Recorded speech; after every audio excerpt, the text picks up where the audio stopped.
eu sempre fui um cara meio de individualista dentro do vestiário, cara. Eu nunca gostei de conversar com muita gente, não. Eu chegava, eu tinha o meu lugar certo. Gostava de... Antes dos jogos, eu fumei cigarro durante quase dos 17 até os 39. Jogando futebol, eu sempre fumei. Então, antes do jogo, eu fumava.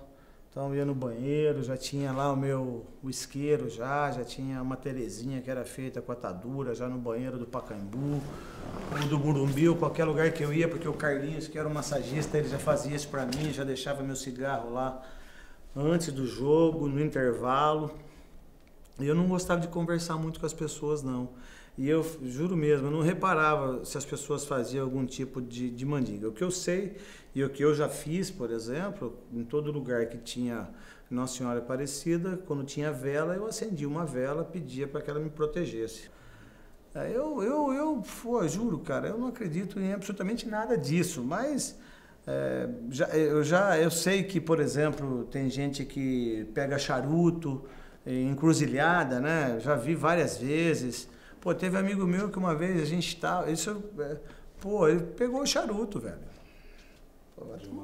Vai tomar no... Com todo respeito a todos os clubes do mundo, o Corinthians é um êxtase, assim, diferente, cara. O que você acha que é diferente? Cara, primeiro eu não sei se é por causa dos 23 anos. Primeiro a história do Corinthians é uma história muito bonita, que vem do Bom Retiro, né? Que vem uma história de... bonita, e que o Corinthians não começou tão bem na sua história, porque tinha muitos outros clubes ingleses que eram muito melhores e que tinham muito mais dinheiro do que o Corinthians, e começou de uma forma bem precária. Só que o Corinthians, ele tem uma alma diferente, na minha opinião, sabe? O Corinthians é um time que ele transcende, assim, aquilo que você tem de paixão pelas coisas, mas o Corinthians, ele é tão diferente que mesmo tendo dificuldades, mesmo o Corinthians não tendo bons times, que sempre foi isso a história do Corinthians, né? Um time de raça, um time de sempre superação, sempre superando. Eu acho que é uma forma mesmo do povo brasileiro, e acho que é um erro gravíssimo da torcida do Corinthians e até do povo, de não reivindicar aquilo que acha que tem que se fazer. O Corinthians, quando mais precisa do seu torcedor, ele está lá firme e forte, é como mãe, entendeu? E aí eu disse que amava tanto o Corinthians, aí foi um senhor lá e ele me deu todas as revistas antigamente, igual a Placar, e eu comecei a ler todas assim, de uma forma... E aí eu comecei a saber a história do Corinthians. Aí a primeira que eu li foi do Teleco. Aí eu perguntei para a dona Cida, que era secretária de São Vicente Mateus. Aí ela falou, Neto, você não sabe quem é o Teleco? Eu falei, pô, dona Cida, esse Teleco, pelo amor de Deus, o cara tem um busto, esse cara foi... Ele falou, Neto, o Teleco é aquele senhor que fica limpando os troféus ali. Eu falei, só tá brincando comigo. Neto. Eu falei, puta, como é que o Corinthians pode fazer isso com um cara qual é o Teleco? Né? E aí eu fui me apresentar pro Teleco. E aí conheci o Teleco.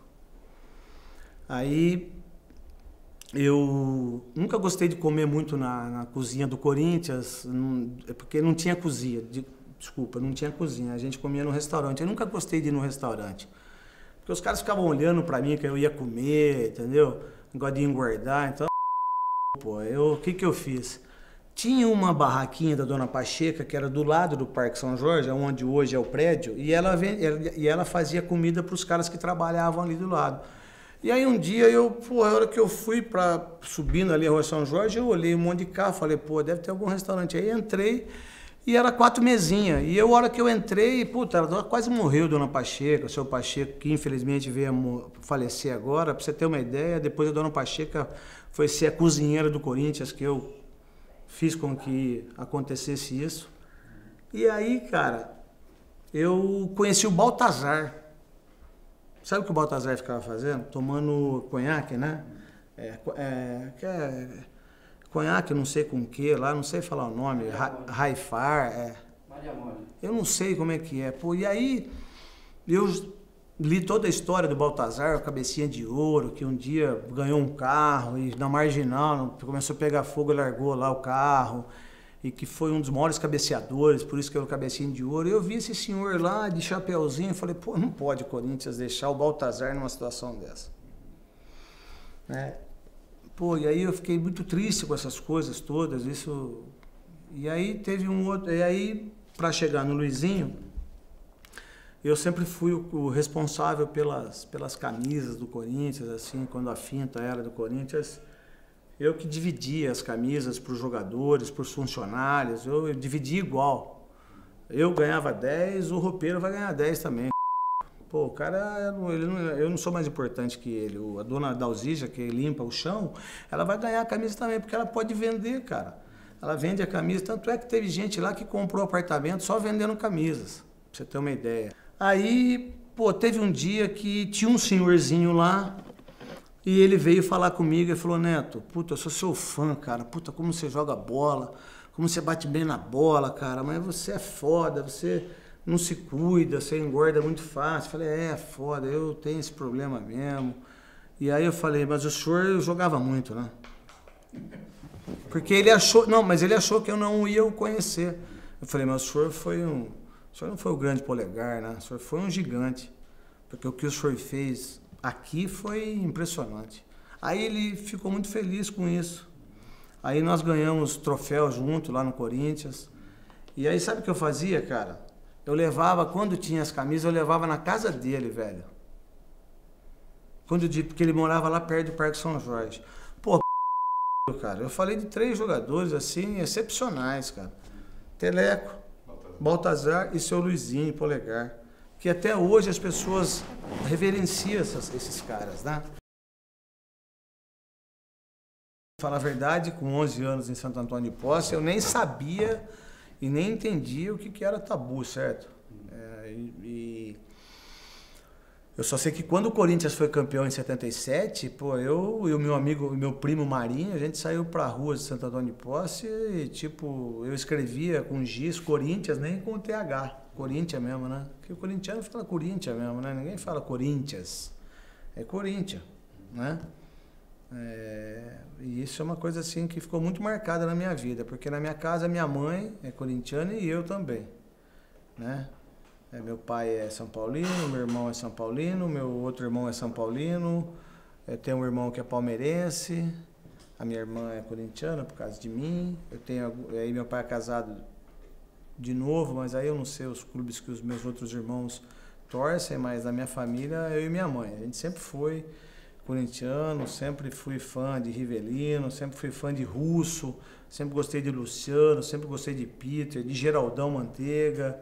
Eu sempre gostei da segunda camisa do Corinthians, que eu acho que é a mais bonita que tem. Muitas vezes, quando eu ia jogar, e eu mandava no Corinthians, modéstia à parte, eu gostava de jogar camisa preta. Então eu falava, ó, vamos jogar camisa preta. Ah, não pode, eu...